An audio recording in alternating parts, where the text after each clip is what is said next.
Goldsmith Federation, joining us on the show. And Mr. Kedia, hi, morning. Thanks for your time today. And first up, give us a sense of what this additional 25% tariffs and now summing up to 50% that's going to take effect on the 27th. What does that mean for the entire gems and jewelry industry? Because out of the total exports that India does to the US, about 13% is gems and jewelry. So what could the impact be for the sector? Good morning, ma'am. Though the morning is not good, as we have seen the notification that has came there one day prior to the date, and this shows that the US wants to put a high pressure on Russia, and because of that, we are becoming a good for the USA. For our industry, this would be a very bad impact because we are expecting that around $4 to $5 billion jewelry export will come to a halt, and if this is not solved in the next 45 to 60 days, then around 2 to 2.5 lakh jobs would be impacted across the country.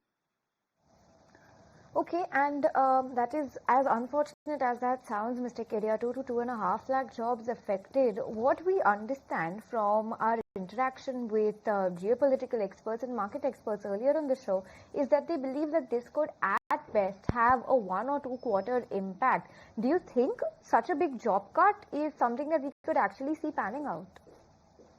See, what will happen is that we have to move towards third party or some other country from where we can export to US. And if that happens, then these jobs will shift to that particular country, and only high-end jobs will remain for the Indians. So definitely people are scaling to put up the numbers, but true numbers that we have came across after 3 or 4 days of deep analysis, it is something around 2.5 lakhs. Because if you take all the export sectors, then gems and jewelry after textile employs most of the people in. Kedia, we're already seeing some impact when it comes to Surat's diamond industry. Give us a sense of how this tariff and how much this 50% tariff sets India back when you take a look at competitors like China. You have Hong Kong, that's a buzzing hub for diamond jewelry. Give us a sense of where India is placed now after this tariff impact. See, we are only impacted by the exports in the US, and already Trump has again threatened with a 200% tariff today early morning to China. So I don't think China is a problem for us, and we have been competing very well with China for last many years. So China is not a competition, or Hong Kong is not a competition. Although we are looking forward to increase our business inside the BRICS nations, so that the set-off can be made, which we are getting a hint from US.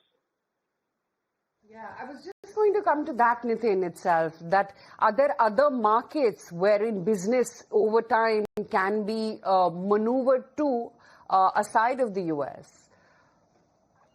Definitely, ma'am. UK, we have a FTA, and we are expecting $2.5 billion trade to be happen only in jewelry between India and UK in next 2.5 years. So, though we'll have an immediate impact in coming next 2 quarters, but in long term, I think if these tariffs are being settled in diplomatic way, then we'll have something good for a country, probably for after 2.5 years.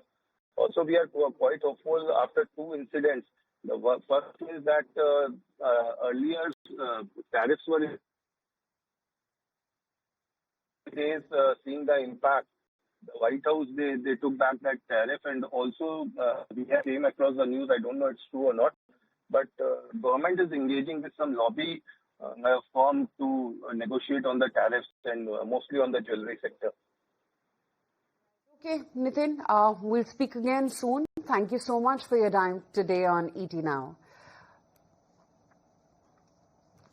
Okay, let's move on and let's talk about the market setup. We've got Neeraj Diwan joining in on the show to talk about exactly what he's feeling. Neeraj, hi, morning. We're gearing up for 50% tariffs, I think, from day after, and that seems